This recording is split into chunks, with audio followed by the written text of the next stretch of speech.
السلام علیکم dear students, اگر آپ چاہتے ہیں اور یقیناً آپ چاہتے ہوں گے کہ آپ کی فرسٹ ایئر کی جو کتاب ہے ترجمۃ القرآن کہ اس میں سے آپ کے 50/50 نمبر آئیں، تو آپ 50/50 نمبر لے سکتے ہیں، چاہے آپ ویک ہیں، ایوریج ہیں یا ٹاپر ہیں۔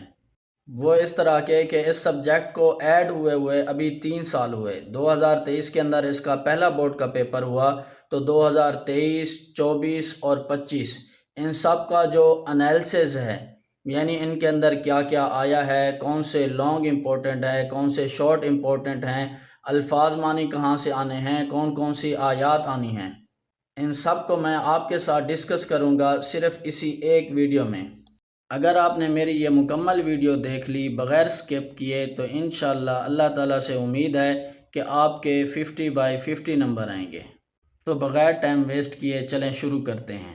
فرسٹ آف آل، پہلی جو 2 صورتیں ہیں یہ بہت ہی امپورٹنٹ ہیں۔ اگر لانگ کویسچن کی بات کروں تو 2 کویسچنز آتے ہیں جن میں سے ایک کرنا ہوتا ہے، اور وہ ایک 10 نمبر کا ہوتا ہے۔ اگر آپ نے 50/50 نمبر لینے ہیں تو اس لانگ کے اندر آپ کو 10 میں سے 10 ہی لینے پڑیں گے۔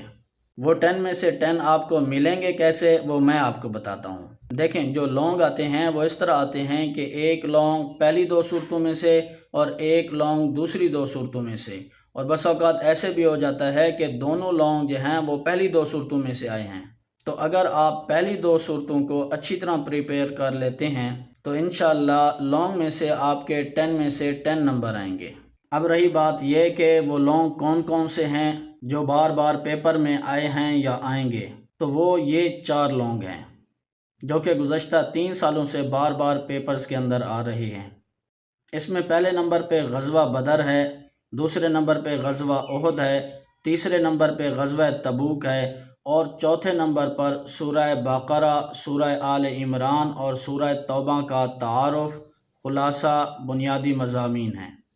سوال پوچھنے والا مختلف اینگل سے سوال پوچھ سکتا ہے۔ یوں بھی سوال کر سکتا ہے کہ غزوہ بدر پر تفصیلی نوٹ لکھیں، یا یوں بھی سوال کر سکتا ہے کہ غزوہ احد کے اسباب لکھیں، اس کے نتائج لکھیں، واقعات لکھیں۔ تو آپ نے مکمل ان غزوات کی تیاری کرنی ہے، چاہے تفصیلی نوٹ کا سوال ہے، چاہے اسباب کا، واقعات کا یا نتائج کا سوال ہے، آپ نے سارا لکھنا ہے۔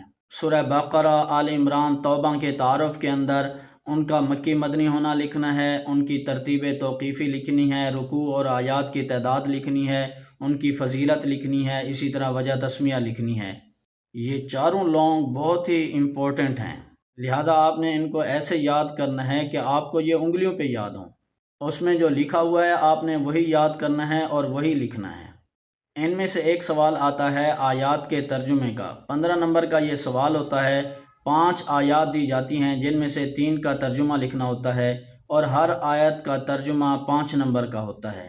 آپ کے سلیبس میں صرف 4 صورتیں ہیں، اور وہ بھی پوری نہیں بلکہ ان کی مخصوص 47 آیات ہیں ٹوٹل، جن کا آپ نے ترجمہ یاد کرنا ہے، الفاظ معنی یاد کرنے ہیں۔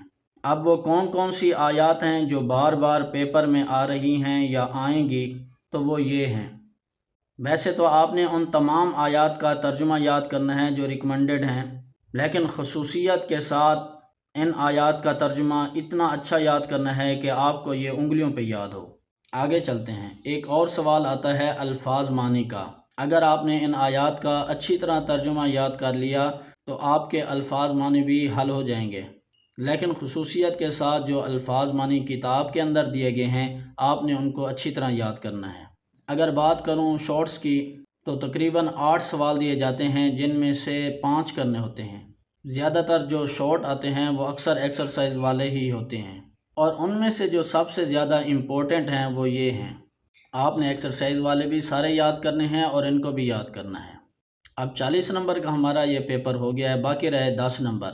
10 نمبر کے ایم سی کیوز ہوتے ہیں، اور یہ ایم سی کیوز 95% ایکسرسائز والے ہی آتے ہیں۔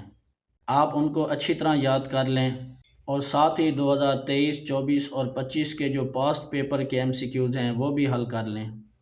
تو ڈیئر اسٹوڈنٹس، اگر آپ نے اس طرح تیاری کی تو مجھے یقین ہے اور اللہ تعالیٰ سے امید ہے کہ آپ 50 میں سے 50 نمبر لیں گے انشاءاللہ۔